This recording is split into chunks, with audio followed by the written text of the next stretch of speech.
പ്രിയപ്പെട്ട സുഹൃത്തുക്കളെ, എല്ലാവർക്കും നല്ല നമസ്കാരം. ഞാൻ രഘുത്തമൻ പച്ചാളം. എറണാകുളത്ത് പച്ചാളം എന്ന പ്രദേശത്താണ് ഞാൻ ജനിച്ചു വളർന്നത്. എനിക്ക് കവിതകൾ ഇങ്ങനെ മനസ്സിൽ ഊറി വരുന്നത് 90% വെളുപ്പിനാണ്. ഞാൻ 2:43 മണിയോടുകൂടി ഞാൻ എഴുന്നേൽക്കും. കവിതയുടെ രൂപം മാറി, ഭാവവും മാറി. ഇപ്പോഴത്തെ കവിതകൾക്ക് 2 വരി 3 വരികൾക്ക് അത് മനസ്സുകൊണ്ട് മനസ്സിൽ കുറിക്കണേന്.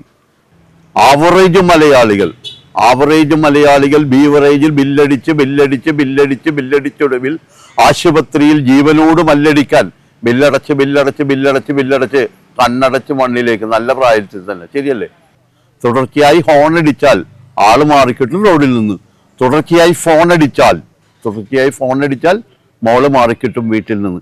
ഇങ്ങനെ ഈ സ്വഭാവത്തിലുള്ള കവിതകളാണ് ഈ 2 പുസ്തകത്തിലും കൂടി ഏകദേശം 260 ഉള്ളത്.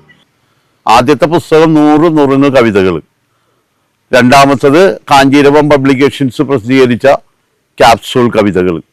ജന്മം നൽകിയ സ്വന്തം മാതാവിനെ 4 ആളുടെ മുന്നിൽ വെച്ച് അമ്മയെന്ന് ഉറക്കെ വിളിച്ചതിന് വിദ്യാസമ്പന്നയും ധനാഢ്യയും മലയാളി ഹൈന്ദവ യുവതിയുമായ മാതാവിൻ്റെ പാരിതോഷികം അതിശക്തമായ കരണത്തടിയായി മാറിയപ്പോൾ ഒരു കണ്ണിൻ്റെ കാഴ്ചശക്തി പൂർണ്ണമായി നഷ്ടപ്പെട്ട നിഷ്കളങ്കനായ 12കാരൻ്റെ ഹൃദയ നൊമ്പരങ്ങളാണ്, ആത്മദുഃഖമാണ് ഈ കവിതയ്ക്ക് പിന്നിലെ പ്രേരക ശക്തി.